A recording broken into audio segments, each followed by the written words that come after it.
NBA Straya. How are you going? How you going? How's your Sunday? Because I'll tell you what, basketball, give me the ball, because I'm going to blow a 3-1 lead. That's right, this is NBA Straya. It is Sunday, May the 3rd be with you. I'm your host, James Clements, here in Larry Armour Studios. The old mate's got the squids. They've gone to Science Works. I've just watched Game 7, Sixers-Celtics. It was like by myself in the house, having a great time, hungover from a couple of nights of Super Heaven. And I'll tell you what, your mate Jim is up and about. I'm feeling pretty fired up about this one. That was an awesome game. We're going to talk about the Sixers-Celtics chaotic Game 7. It was awesome. But also, Saturday's game, like battery of Game 6s that we saw the Lakers close it out. We saw AJ Barrett become Kawhi Leonard, which was pretty funny. And Orlando completely fell apart in the second half of their Game 6. So we'll talk about all of those. Basically, we're doing the Sunday shows at the moment because it just seems silly. If we waited for tomorrow, we'd have these Game 7s and I wouldn't have said anything about what happened in the Game 6s. You know what I'm saying? So that's what we're doing. So we'll wrap up all those games from this weekend. We'll do some That's Not an iPhone, Mate, No Mate, Spud of the Night, Bet on Lonzo Ball. We are going to throw in some quick yeah-nahs and unpopular opinion of the day in Outback Takehouse, where we're serving up a flame girl take. We're doing Andrew Gay's Grey Mumber Award for Outstanding Achievement in the Field of Excellence. And then we'll pick and preview those two Game 7s for Monday morning, which is going to be off its head. Oh, Game 7, the baby! That's the two best words in all of sport. So that'll be good. All right, and I'll just talk about Super Heaven at the top because I had a good time. Righto, let's get into it. Episode 1395 of NBA Straya.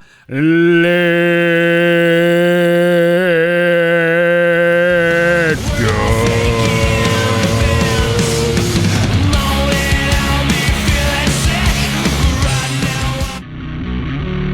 This is Josh Giddey. G'day, this is Andrew Gay. This is Jack White. This is Joe Ingles. This is Dyson Daniels. This is Chris Anstey. This is Matthew Delvedova. This is Shane Hill. You're listening to NBA Straya. And you're listening to NBA Australia. And you're listening to NBA Straya. You're listening to NBA Straya. And you're listening to NBA Straya. You're listening to NBA Australia. And you're listening and watching NBA Straya. This is NBA Australia. Let's do it. Watch out for the Shaq attack. Oh, you better watch out for the Embiid attack. You better watch out for the attack of hubris. We want Boston, mockingly chanted the Boston crowd. And guess what? The Sixers just went and did it. 3-1 down, first time in both franchises' history that the Celtics have ever blown a 3-1 lead and that the Sixers have actually come back from being 3-1 down. What a weekend it was. Let's start with the daily whip around. Yeah, I had an awesome weekend as well. I saw Super Heaven twice. Friday night at the Prince and Saturday at 170 Russell, whatever they call it, Billboard. Awesome. I had absolutely no idea how much people fucking love that band. And when I say people, I mean the young'uns. I walked in and I'm like, what the hell is this? What was that? What the hell was that? And it turns out a couple of their songs are big on TikTok. And it's like, now it all makes sense. But my absolute favorite thing about this is, I go to a lot of shows. It's what I do. Go to a lot of sport, go to a lot of music. It's basically my entire bag. I also have a beard. But anyway, the shows that you sort of go to, like this is like Super Heaven are kind of like this, how do I describe it? It's like a cross between Violent Soho and the Menzingers, kind of, but like even sludgier. And to see a crowd go completely off their fucking nut to that band, to that music, made me absolutely fucking delighted. Mosh pits, crowd servers, kids going fucking apeshit. It was radical. So yeah, that was pretty neat. I enjoyed that. I'm like, how the fuck are people into this band? Like, I got into them when we were in the States. They released that album in like 15 or whatever it was. I think I reviewed it for either Rolling Stone or Blunt Mag or something. And I'm like, this is fucking awesome. The second album comes out as well. Do the same. Love them. Saw them in New York, and then they go on this like 10-year hiatus. Come back last year with their new album, which fucking rocks. I'm like, this is great. And then they come out for this tour. I couldn't believe they sold out the first show. I'm like, fuck, I'm lucky I got a ticket. They announced the second one. I'm like, I better go to that one too.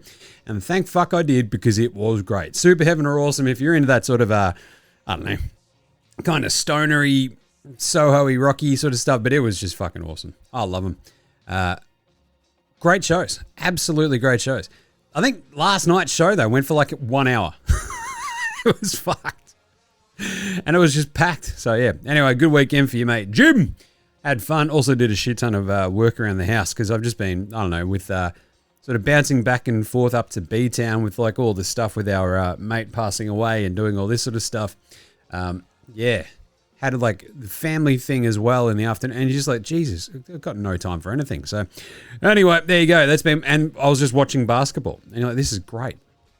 Living the life. So let's do some actual basketball news, apart from just talking about your weekend there, Jim. Okay.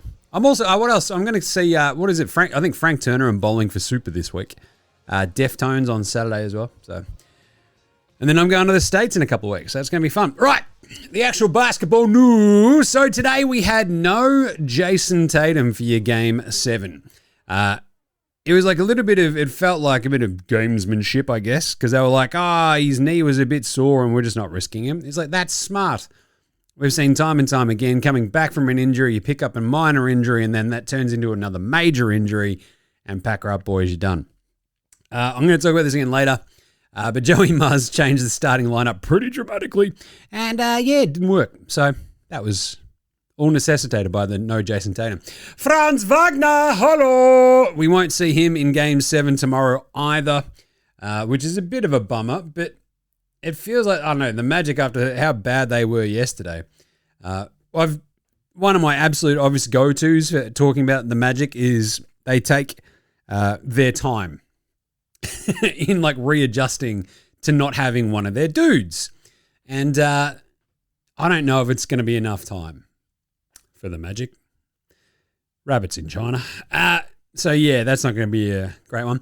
And Anthony Edwards, he's been getting around-the-clock treatment on his injured knee. He's told his teammates he plans on being in the series at some point against the Spurs. So make of that what you will. I mean, that might just step on Terrence Shannon Jr.'s toes at that point. So anyway, the other little bits and bobs, Houston.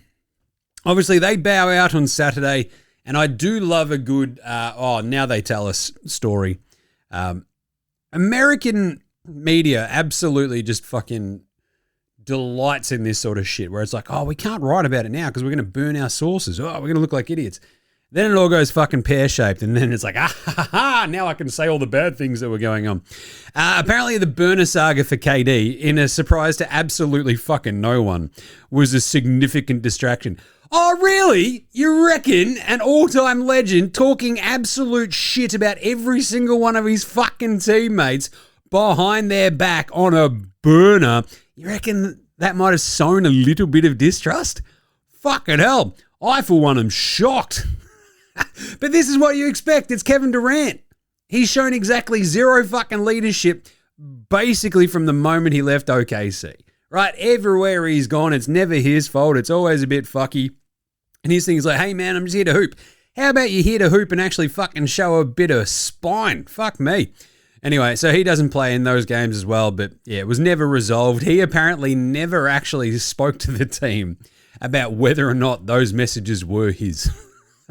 So, I don't know, man. Deny, or just fucking own up to it like a grown-up and go, look, I'm talking this shit over here because it's how I feel. I'm real fucking sorry.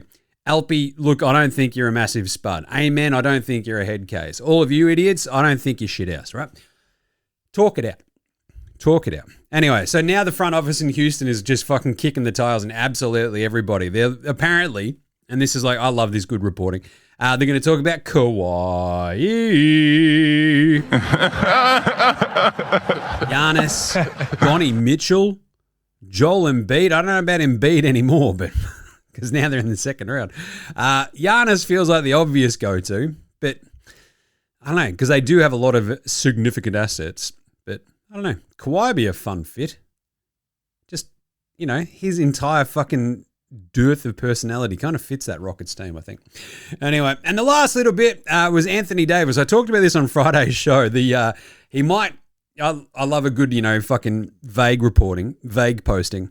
Oh, there's a good chance he could play somewhere else next year. No fucking shit. Ring-a-ding-ding-ding. Oh, duh. And now there's more reporting about this as people of other journalists who kick the tires on this. And they've gone, fuck, Anthony Davis is an interesting one because he ended up on Portland or somewhere like that. And you're like, aha, now we're getting somewhere. This is kind of fun. All right. There you go. Those are the little bits and bobs of news. I think we also saw Dyson Daniels and Mitch Robinson get fined for their fracas at the end of that Game 6 the other day. Well, second quarter of Game 6, but anyway, yeah. Dyson can afford it. He'll be right. Anyway, let's wrap up some games from the weekend. Game wraps. Pistons 93, Orlando 79. Oh, geez, Jim. What's happened here? Yeah, this was a game of two halves. Tweren't it? It was absolutely psycho. This game was fucking off its head. I'm watching this with the squids. And they're like, what's happened to this team? I'm like, that's a really good question, buddy. Because Orlando just stopped playing and basically didn't hit any shots for the entire second half. They scored a total of 19 points in the second half. But at one point, they'd been outscored 37, 4 of 30? Yeah. They shot 4 of 37 in that second half. And Detroit had ripped off this 29-4 run that just completely blew the game wide open, and they never looked back because the Magic couldn't hit a fucking shot. It was kind of hilarious and then kind of sad because then you feel bad for all the Magic fans out there, and it's like, yeah, this is just what happens every fucking time. They've been waiting so long to get into the second round and just, nope, check this out. We're going to close our game on our own floor. Let's play the worst half of basketball you could possibly imagine. Thanks for coming, Magic. Jesus. Absolutely brutal gear, right? And I think the crazy part was they were leading pretty handily at the half. What was it? It was 60 to 38. They're kicking the shit out of them, right? So, yeah, not bad. And then the Pistons defense just kicks in, and obviously we go from there of oh, wait, the problem is now, the Orlando Magic can't hit any sorts of shots.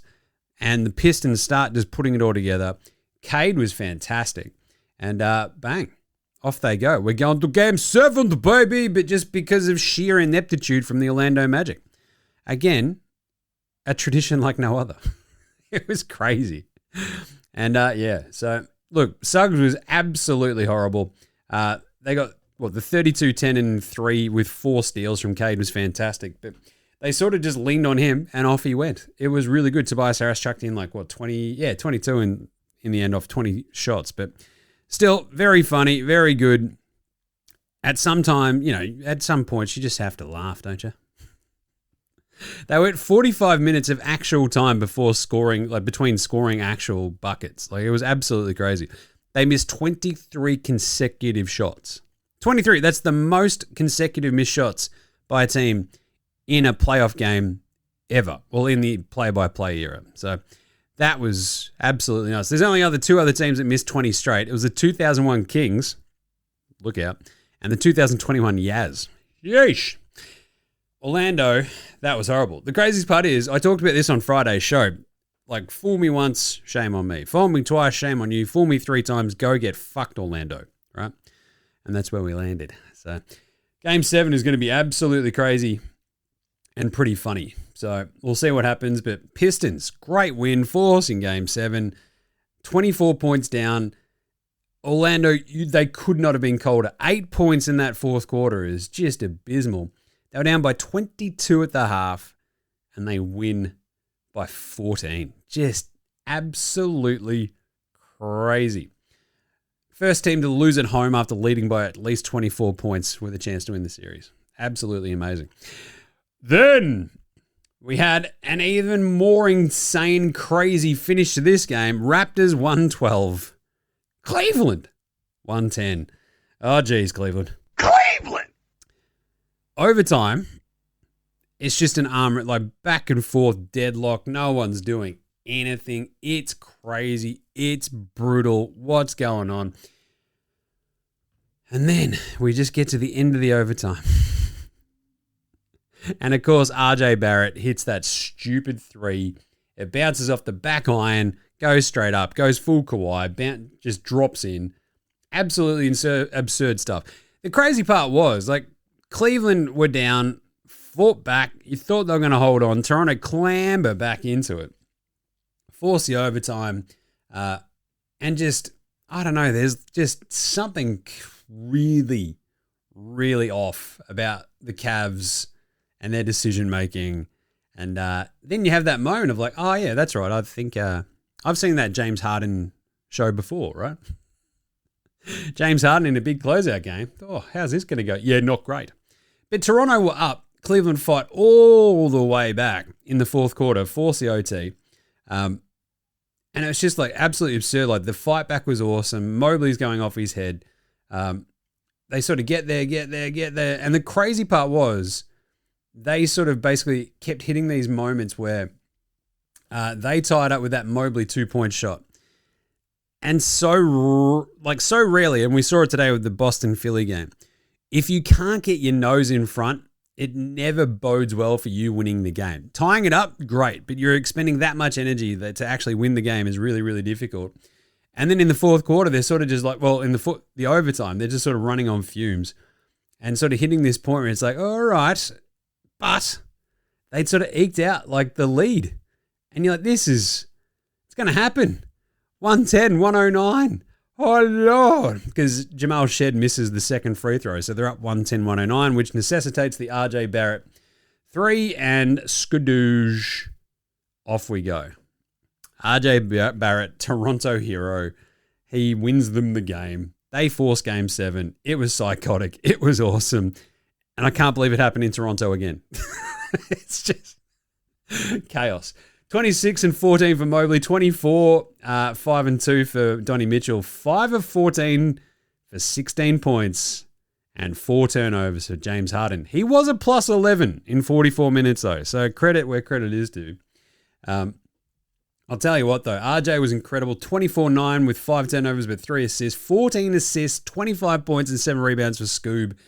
Jacoby Walter stepped up with 4 threes. He had 24 total points. And Calamari Boyle, 17, 7, and 2 with a couple of steals and 3 blocks. Bloody hell.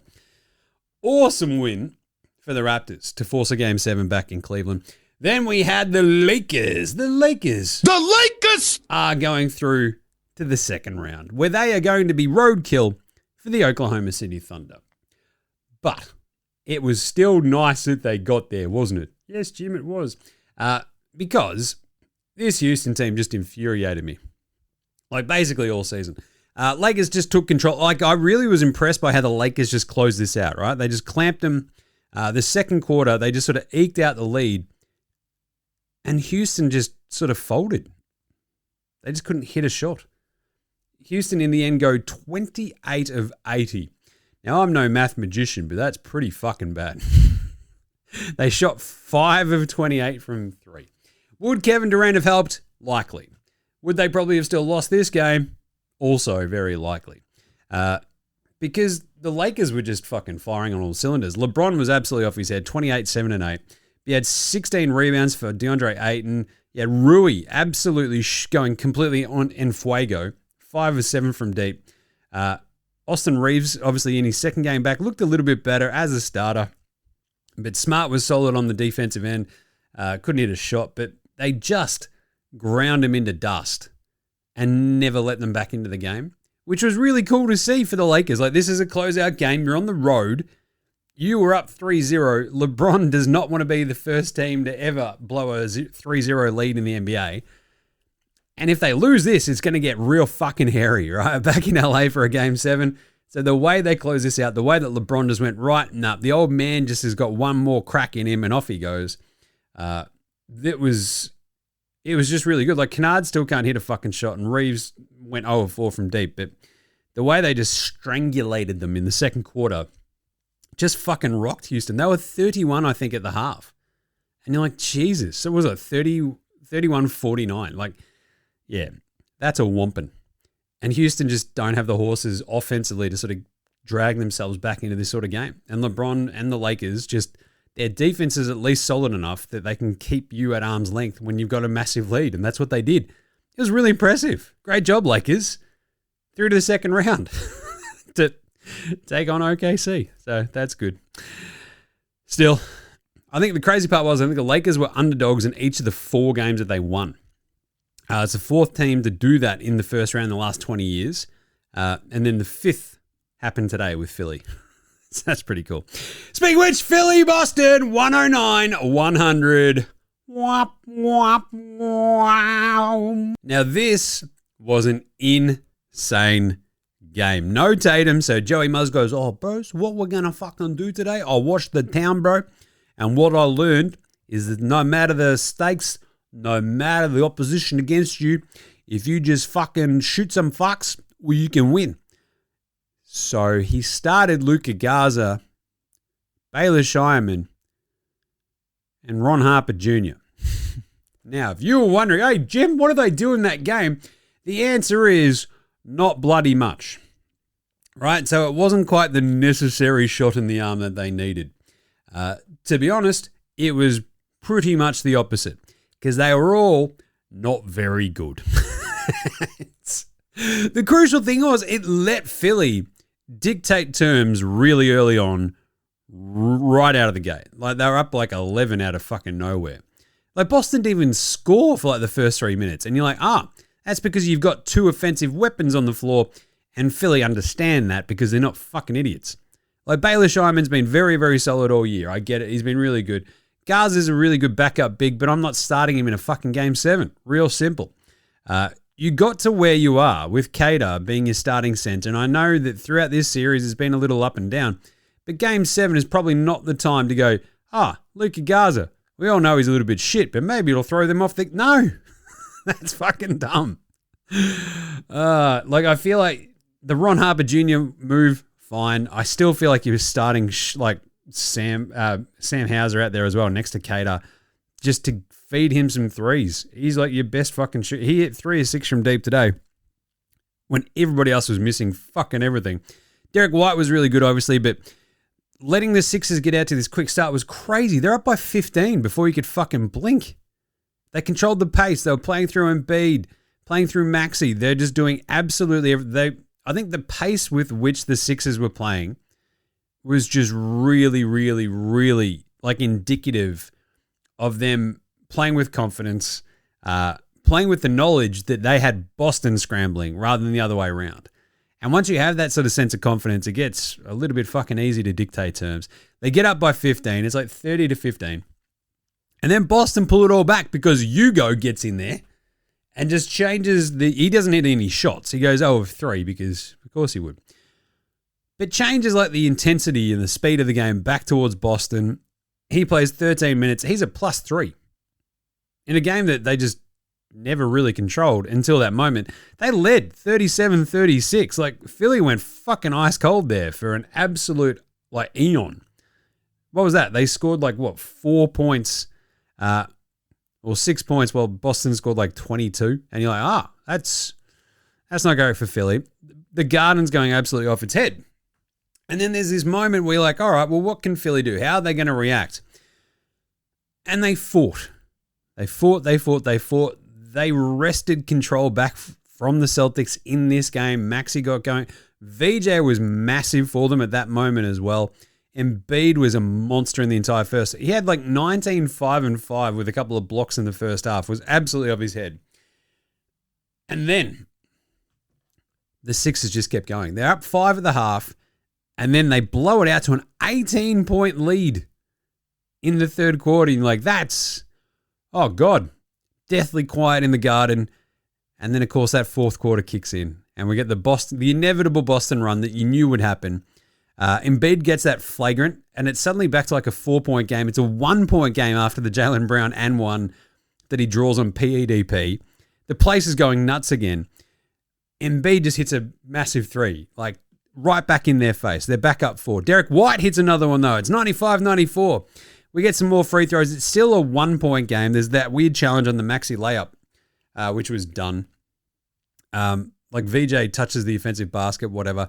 There was a weird one where Joey Muzz challenged the absolute just crushing the left arm of Maxey as he's throwing the layup up. One of the dumbest challenges you've ever seen.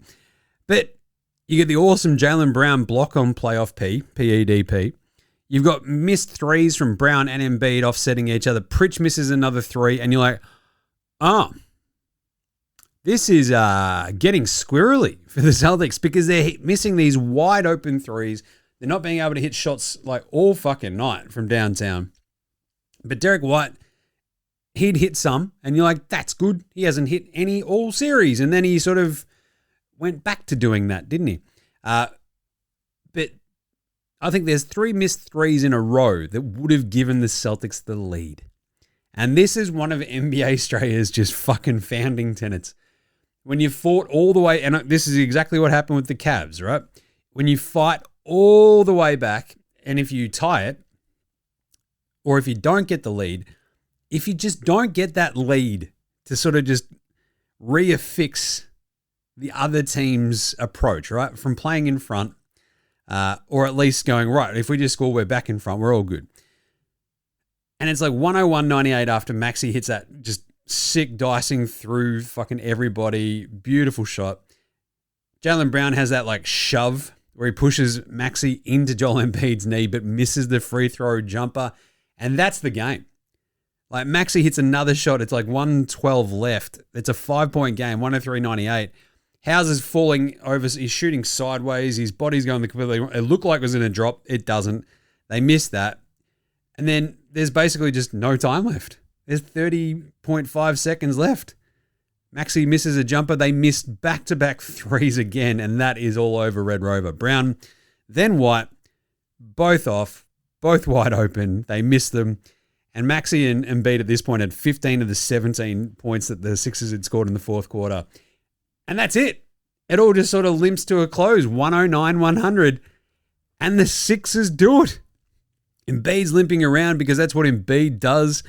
Jaylen Brown's hurt himself. Tatum's looking on like someone shit in his cereal. Like it's brutal. And absolutely, as I said at the start, hubris.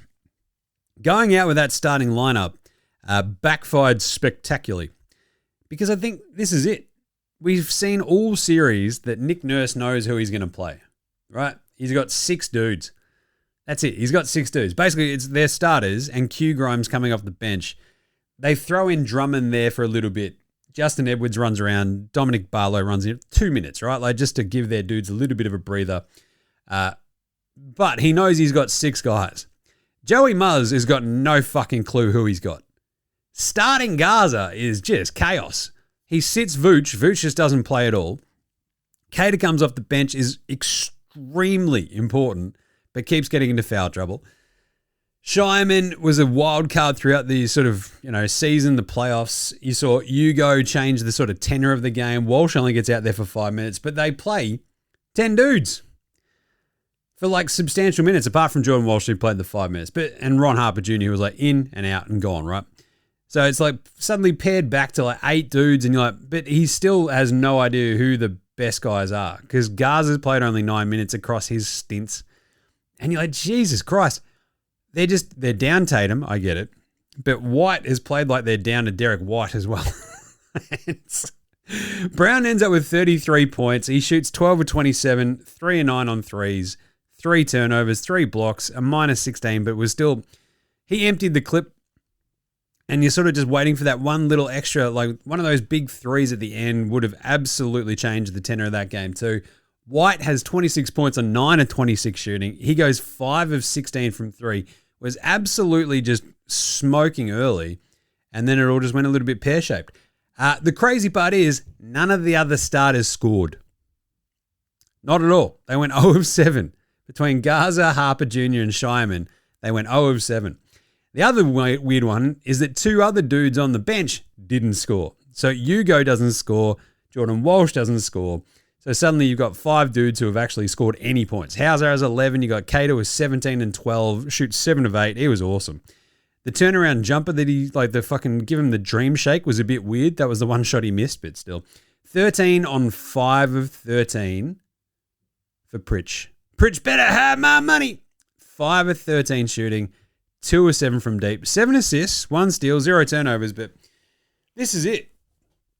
The Sixers knew who they were. They knew who their 6 best dudes were. Boston had no fucking clue. They lose Tatum, it all just goes sideways on them again. But like, this is what the regular season is for. You're meant to be able to figure this shit out. But the key part is, when you're playing that many dudes off your bench, you're at a disadvantage because they're bench players. They're not as good as, I don't know, like a hardened core of 6 that the Sixers are playing nonstop, because that's it. They're bench players. During the regular season, they're beating other bench players. In the playoffs, there's no bench players out there, right? So suddenly you've got your bench players playing against other starters, and a surprise twist, they're getting their ass kicked, apart from the moment when Hugo just went apeshit. And so when you're playing like that and you don't have the top end quality to hang, and you're like, oh, but our system, our shooters, and then the shots just don't fucking drop because you don't have really good players taking all of these threes. Yeah, it gets really fucking hard, really fucking quick. And suddenly your coach of the year, who doesn't want to win coach of the year, is all out of ideas and is starting Luka Garza, Baylor Scheinman, and Ron Harper Jr. next to Jaylen Brown and Derek White in a must-win Game 7 at home. And guess what happens? You fucking lose. It's crazy. Absolutely crazy.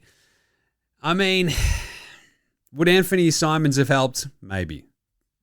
But who knows? Joey Muzz, it felt like the entire time they had Simons and Pritch, they had no idea how to use those two in any sort of way, shape, or form. But yeah, 27% from 3. That's what happens, right? The Celtics hit their threes, they win. If they don't hit them, they fucking lose. They went 37 and 93 overall, compared to 39 of 82 for the Sixers. Sixers only went 11 to 28 from 3, but that's good enough for 39%, right? So Maxey was amazing, 30 points, 11 rebounds, 7 assists. He was absolutely amazing. That fourth quarter stanza where he just like ripped off these incredible shots, one after the other, was just absurd. Embiid ends up with a 34, 12, and 6. And I said this the other day. Yeah, look, you forget that you've got like a 7'2" giant Cameroonian French-American citizen. And he's a problem because he's that big and that good. Shot 12 of 26, 1 of 4 from 3, but wow, he was bloody good. The one block he had was pretty spectacular as well. I'll talk about that in a second. VJ, 23 for him, 6 rebounds, 4 assists, 5 of 11 from deep. And like the cool stat was like, yeah, when he hit a 3 in a game, the Sixers won. That continued apace, so that was good. PEDP, playoff P, Paul George, 13 points, 5 of 10 shooting. It was his birthday. And I think NBA players playing in Game 7s on their birthday were 6-0. Now they're 7-0. Isn't that neat? It's crazy. So great stuff. And Q Grimes, he only had the 3 points. Their entire bench scored 3 points. Q Grimes played 26 minutes. It was a +1 though, right? So he's like rebounding. He had 6 rebounds, 4 assists. He only had the 3 points. But still solid when you're sort of going out there, bouncing between him and Oubre basically. And I think the rotation that Nick Nurse had was really good. Defensively, they knew what they wanted to do. Offensively, the way that they could just play off Maxey or Embiid, and then you go, oh, release valve is Paul fucking George. Yeah, it's pretty bloody good. So great win for the Sixers. I mean, to come from 3-1 down, is it the first time they've beaten Boston in a series since 1982? It's crazy. And the first time they've ever come from 3-1 down in a playoff series as well. Immense. And now they will play the New York Knickerbockers of New York City. All right, who is your NBA Straya approved performer of the night, Jim? That's not a knife. That's a knife. LeBron James, 427 years old, and he had 28, 8, and 7 in a closeout Game 6 to win on the road to get through to the second round. Very good. But we've got to give this one to Joel Embiid and Tyrese Maxey, who go into the belly of the beast and throw up just 2 huge games. 11 of 18 shooting for Maxey. 2 of 4 from deep, 6 of 6 at the line. Absolutely cool as you fucking like, right? 30, 11, and 7. And Embiid has 34, 12, and 6. They had 2 turnovers combined, right? I kind of feel like Jaylen Brown had 2 turnovers in the time we just said that sentence. It's nuts. So, yeah, they were awesome. And obviously, RJ Barrett gets the other honorable mention because that shot was just incredible and he was fantastic. So, Good job there. I've got another good one about Embiid and Maxey later on, but still, very, very fun. They were unreal. What a weekend of basketball. What about Spud of the night? Spud, spud, spud, spud, spud, spud, spud, spud, spud, spud, spud, spud, it is Spud of the night. Spud of the night. I mean, Orlando. I'm still almost speechless about how bad they were. It was funny if it wasn't so sad. I mean, 19 points in an entire half of NBA playoff basketball is legitimately hard to achieve.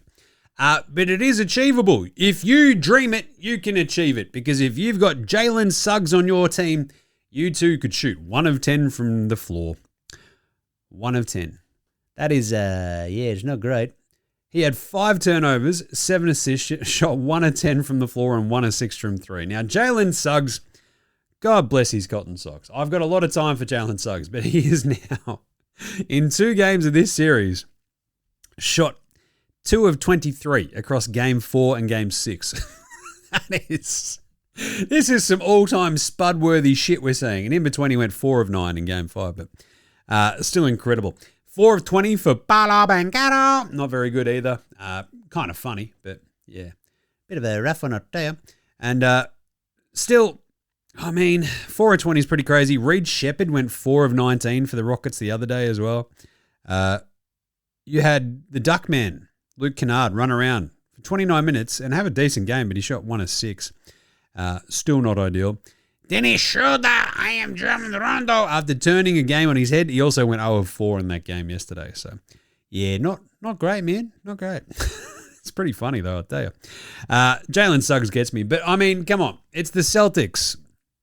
The Celtics are the first team in NBA history to have 3 scoreless starters in a game. They had 5 scoreless players in this entire game, who combined to go, 0 of 12 between the 5 of them? Just jaw-dropping Spud action. And I'll tell you what, this is... Poor one out for the Boston Celtics fans, because, as underdogs, man, going into they were favored in all the games that they lost. This was a team where they were like, oh, fuck, man, they're like, who's beating Boston? And, it turns out, Philly. Amazing stuff. Absolutely amazing stuff. But I would also very much like to thank our man yesterday, popping off. Jabari Smith Jr. went and shot. Oh, yeah. Chill. We haven't had one for a little bit, so thank you, Jabari Smith Jr. He shot 311. Who's old mate, no mates? Old mate, no mates. Old mate, no mates. Old mate, no mates. Old mate, no mates. Old mate, no mates. Old mate, no mates. Who's got no mates today? Well, it's probably Vooch. He's just sitting there just going, all right, so this is how it goes, eh? All right, yeah, good. Probably Joey Muzz as well. I reckon, though, there's 2 bench coaches that Joey Muzz is 100% going to choke the fuck out, isn't he? There was the video guys like, yeah, review that. When Maxey's clearly just fucking whomped across his arm. Joey Muzz is going to put that motherfucker to sleep. And the other one was the guy who didn't give the ball back to Embiid. He's just sitting there with a look in his face. I'm like, oh, fuck, I'm in trouble. So, yes. There's a few Celtics with not many mates today, I reckon. The other one is obviously Kevin Durant. So, the Kevin Durant saga, Kevin Durant going out in the first round again. You wouldn't read about it unless he's got Steph Curry with him. He has obviously got no mates in Houston to the point where it's like, are they going to trade him this offseason? Huh. It's going to get fucking weird real fucking quickly for Kevin Durant. And I'll tell you, couldn't happen to a better bloke. Pantsing of the night. Boston blowing a 3-1 lead. Nothing delights me more than Boston blowing a 3-1 lead to Philly. It's going to be hilarious. I mean, I don't want to pile on the Celtics fans too much, but at the same time, I kind of want to. Because, I mean, the poor put upon beset Celtics fans, I mean, this is just another weird fucking Brown-Tatum combo where it just all goes a bit pear-shaped. Tatum being hurt obviously really fucked it up. Like last year, they were going to lose that series anyway. He does his Achilles. He comes back, looks pretty good. Gets hurt a little bit at the end of this one, and yeah, that sucks. But yeah, they're going to be copping it for a bit. 3-1 is, and Philly are going to have that over their heads forever now. So, but pantsing the night as well. Joel Embiid absolutely fucking popped one on Jaylen Brown. Sent it packing. He was like, Brown was going to yam that through like the ether, and Embiid went, no. It was awesome. Finally, better than Lonzo Ball, Ben Simmons, and Bronny James. Lonzo was the best player in high school. He was the best player in college. You think he'll get to the pros and be like, I made it to the pros, now I can be average. He's coming for everybody. Coming for everybody. VJ Edgecombe is awesome. God, he's good. I think my favorite thing, however, is his absolute insane level of confidence. In a Game 7 closeout on the road, he shot 5 of 11 from deep, 8 of 17 from the floor, 23, 6, and 4. Now, again, I do love belaboring this point, but he went 5 of 11 from downtown. In a single game, in a Game 7 of the playoffs nonetheless, he equaled the exact amount of made threes Ben Simmons had in his entire NBA career. So yes, VJ Edgecombe, better than Ben Simmons, another former Sixer. But yeah, that was awesome. He was so fucking good. And when he's hitting these shots, like, I don't know, that team just rallies around him so hard. They fucking love him, and he plays his ass off. So yeah, VJ Edgecombe, that's it. All right, let's do some quick yeah-nahs right after this. This is Cam Glidden. This is Anthony Drimmick. This is Mitch McCarron. This is Jason Kadee. This is Darryl McDonald. Hey guys, this is Hugh Greenwood. Yo, what's going on? This is Illy. This is Mark Worthington, or commonly known as Wortho, and you're listening to NBA Straya. You listen to NBA Straya. And you're listening to NBA Straya. And you're listening to NBA And you're listening to Straya. NBA Straya. And you're listening to NBA Straya. And you're listening to NBA Straya. You're listening to NBA Straya.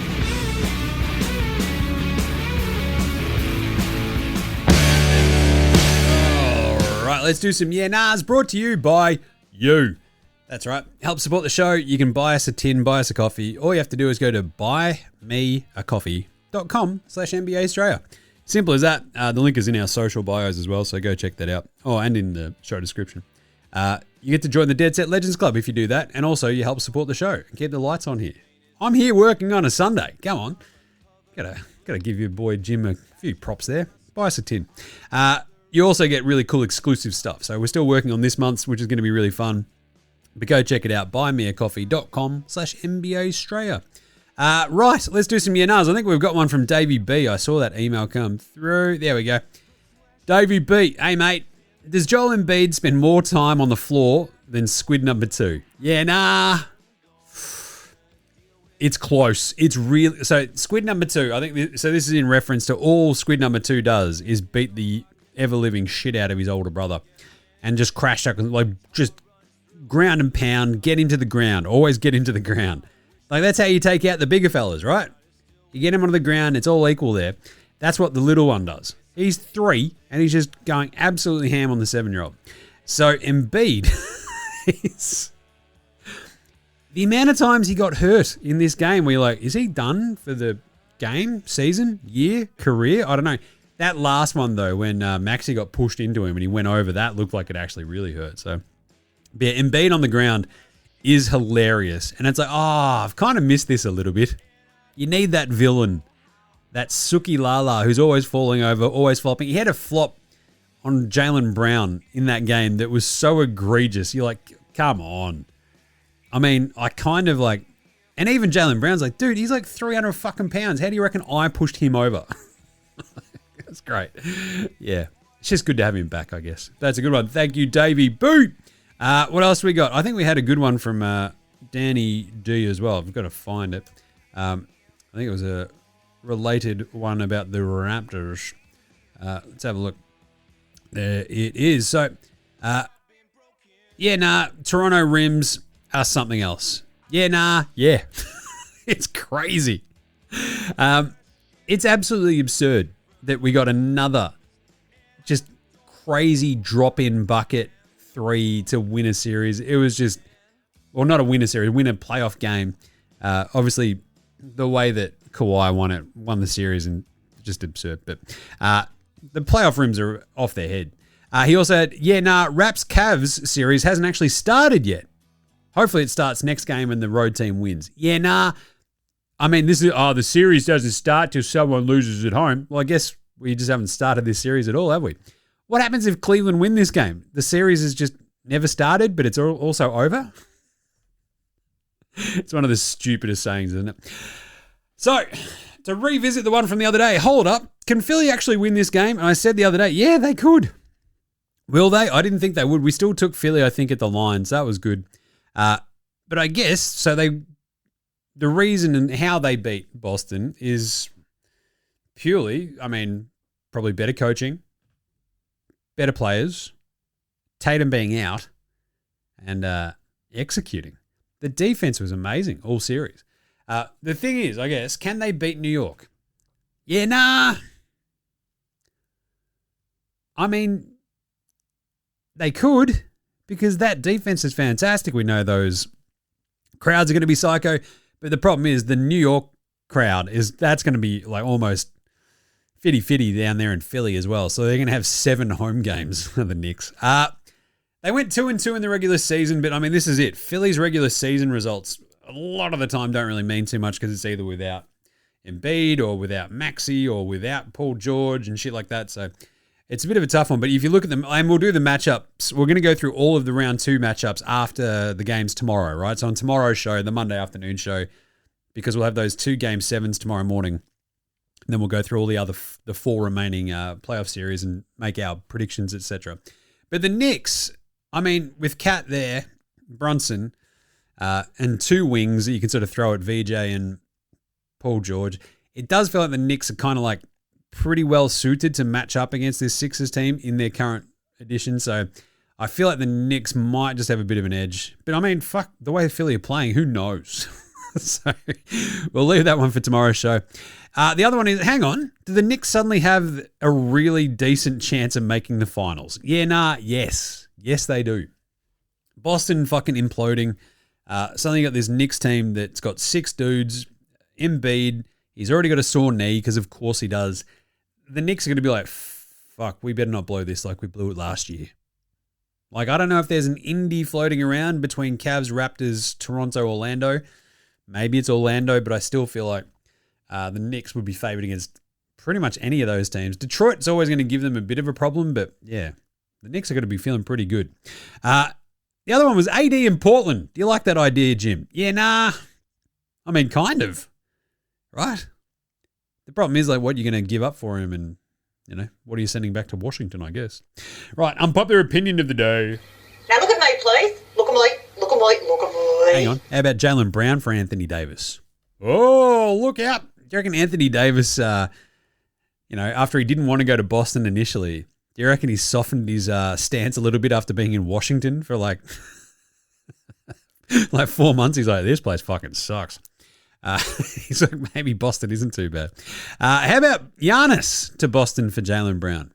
But again, my unpopular opinion of the day is I don't want him to trade anybody. I think the Celtics, the gap year Celtics, as they're, they were touted, overachieving, sort of felt like they were kind of like the rich man's versions of Phoenix this year too, right? Defense plays out of its skin, really good regular season team.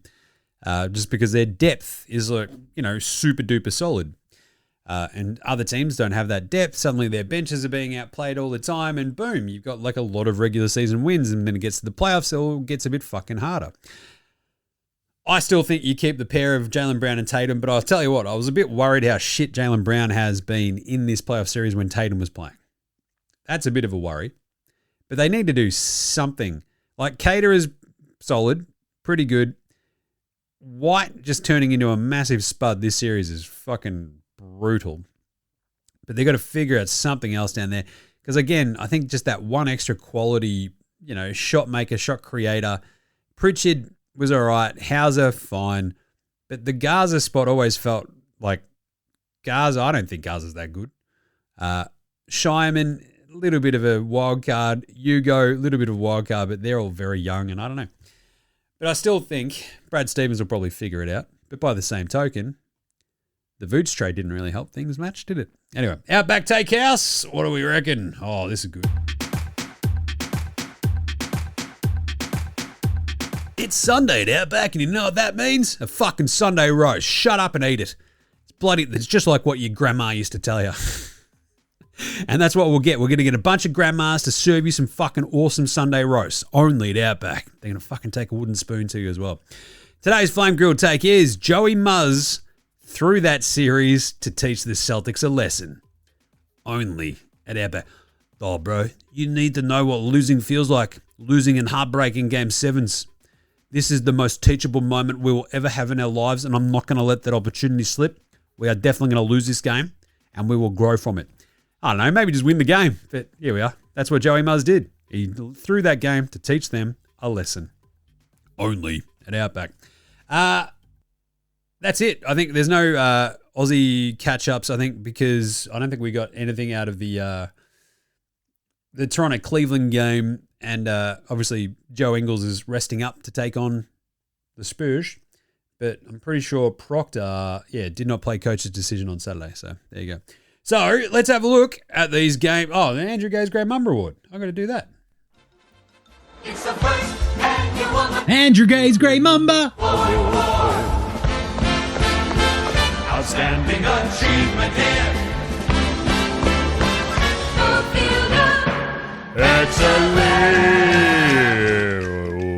Excellent. So Embiid and Maxey today are the first duo in NBA history to have a 30-point, 10-rebound, 5-assist game ever in a Game 7. It's pretty good. That's a lot of excellence. That is so much excellence that it's a little bit crazy. The other one, I guess, that's just very, very, very cool. The other one is how LeBron on the weekend, complaining to that kid sitting behind him was pretty funny. So LeBron, I think, as a franchise, has the 7th most playoff series wins ever. So in NBA history, right? So as a franchise, LeBron has as many series wins. He's got the 7th most in NBA history. So that's pretty bloody good, right? So the Lakers have got 113 series wins, the Celtics 94, the Sixers 48, Golden State 48, the Spurs 46, the Knicks 46, LeBron 42. So, yeah, that's a bit of excellence, I'll tell you. Righto, how about some game previews for this Game 7s, baby? What a setup for tomorrow morning. This is exciting, I'll tell you what. Today's Game 7 was sick. That was sort of back and forth the entire time. You could feel that crowd just absolutely flipping out at times. We start tomorrow with some game previews. Game previews. Thanks, Inadvertent Bane. Not a problem, Jim. How's it all going? Yeah, not bad. Working on a Sunday, but she's all right. We start off tomorrow with Detroit hosting Orlando. That's 5:30 a.m. our time, which is a bit of a tough one. The Pistons are 8.5-point favorites in this game, which feels like too much. Because the ups and downs in this series are wild, right? So, I don't know, 8.5 feels a bit rich for my blood, but at the same time, the argument goes, but then, Jim, you'd be taking Orlando. And I'm like, yeah, I see your point. Orlando win Game 1 by 11. The Pistons win Game 2 by 15. Orlando win Game 3 by 8. Game 4 by 6. Pistons bounce back, win Game 5 by 7 at home. And then, obviously, the absolute horror show for the Magic Men in Game 6 in Orlando. They win that by 14. So 8.5. I guess basically this is trying to figure out if it's going to be like Game 2, right? The 98-83 game, rather than the other ones that wouldn't have covered this line. So, well, yeah, especially the home games, right? So they've only won the other one by 7. I feel like Orlando looked so good in that first half, comparatively, to how bad they looked in the second half. I just don't know if I can take Orlando. I just can't do it to myself, right? I feel like the Pistons probably give them the clamps. If the Magic can't hit some shots, it'll be all over Red Rover. They were flying early in that game as well, right? Like Tristan de Silva was causing all sorts of havoc. But I feel like the Pistons win this. And I feel like it has to come about via like just, another sort of game 2-ish kind of game where it's like 98-83. 8.5 though in a game 7 where it's probably going to be tight. Probably a lot of missed shots. I just can't take Orlando. Again, fool me once, shame on you. Fool me twice, shame on me. Fool me 3 times, get fucked, Orlando. So we're going to go the Pistons 8.5. And I don't feel great about it, but the other side is having Orlando plus 8.5. I guess the other thing when it comes to sort of lines and stuff is if you think the other team can win, take the points. But it's Orlando, so I just don't fucking know. Like, which Magic team shows up? The one from the second half or the first half? Here we are. Now, the other one, though, so 9:30, so we're going to go Orlando there. The other game, Game 7, the baby! Cleveland hosting Toronto. That's right, Cleveland. 8.5 point favorites. This one is, I can try my hardest to believe in this Cavs team, who won Game 1 by 13 at home, Game 2 by 10 at home. They won Game 5 at home by 5. I'm going to take the Raptors plus 8.5 in this one because I still feel like these last 3 games have been super duper tight. Raptors win the 2 home games by, a total of 6 points? 93-89, 112-110. The game in between, Cleveland win at 125-120 in just a wild game that Toronto are just going to be like, what the hell just happened, man? So I feel like Toronto have sort of outplayed them for a lot of this series. And on the other side, you've got James Harden in a Game 7. So that's funny. So I'm going to take Toronto. I think Cleveland can probably eke out a win. But I like the Raps to at least keep this close. I've talked about the matchups all series long. How the wing matchups are fascinating and how they got this sort of size everywhere else apart from in the middle. Mobley was really good in Game 6 and it sort of didn't matter because Harden didn't do too much. Mitchell couldn't take over. They're doing a really good job on Donnie Mitchell as well. He probably needs to have a massive game. I think he probably has a decent game and the Cavs just sneak out a win, but I'm going to take Toronto plus 8.5. Because again, if you think the team can win and you're getting 8.5 points, I'm going to take the 8.5 points. So there you go. Wow, what a weekend of hoops that was. Hoo-la! Unreal. You can find all of our picks over at Dabble, of course. The link is in our show description and social bios as well. I think looking at it, where did we go on the weekend? We had we had Detroit minus 3.5. We had Toronto plus 3.5. We had the Lakers plus. We went 4 of 4 on the weekend. Nice. Good job. Good job by us. Yeah. Yeah, Detroit minus 3.5. Toronto plus 3.5. Lakers plus 3.5. Philly plus 7.5. Good stuff there by me. Anyway, so we'll be back on deck tomorrow after these 2 Game 7s, baby! And it should be an absolute rollicking affair. What we'll do is also set up all the round 2 series, right? We'll go through all 4 of those, make a pick and prediction as well for each of them. All more fascinating than the next. So that's very cool. Because I think we start Tuesday with the Game 1s of Minnesota, San Antonio, and Philly, New York. So that will be pretty cool. Yeah. All right, but that's it. So go follow us over on the socials, of course. Twitter, IG, Facey, TikTok, YouTube. All the good stuff. Jump in the comments, say g'day, send us through some nahs on the socials as well. Have at it. We've got plenty of questions. We've got plenty of time to answer them during the playoffs. It's really fun. Get around Footy Unfilterated, myself and Jez having a chat about all things footy each week. That's a really fun show. I love talking AFL. Go check that out on your YouTubes and on your podcast apps. What else? Jim does Supercoach, AFL Supercoach. Had an interesting one this week, I think. We'll see how we go with the rest of today, but anyway, it's a fun show. And NFL Straya, we hung out with, so Gaz and I hung out on Friday night and went to the Scott Hansen Red Zone thing, the host of Red Zone thing, which was really, really fun, really good. Had a good night. And then I went to Soup Heaven. We kept drinking. Party time. That was fun. We'll do a show at some point. Anyway, rate, review, star, subscribe across all your podcast apps there. Get around buymeacoffee.com/NBA Straya as well and help support the show. Be very much appreciated. Big thanks go to From Oslo for the intro and outro song as well. Get around House Hats, Joshua Dorantis, Fascinated Gold Mines, Ramshackle Army, who are playing this coming Saturday at the Bendigo Hotel in Collingwood. It's about a Scarfighter 2. I'm going to be there early and there late, which will be fun. I'll be at Deftones in between. iOS Extra Day, Green, and Doze is there behind all the other tunes you hear as well. So smash them on your music streaming platform of choice. NBA Straya supports Australian bands. So should you. All right, nothing on the end of this one because I've got to go look after the squids. And it's a Sunday, so we will catch you tomorrow, you dickheads. There's NBA Straya saying, look after yourselves, would you? Hug your mates, and later, hosen.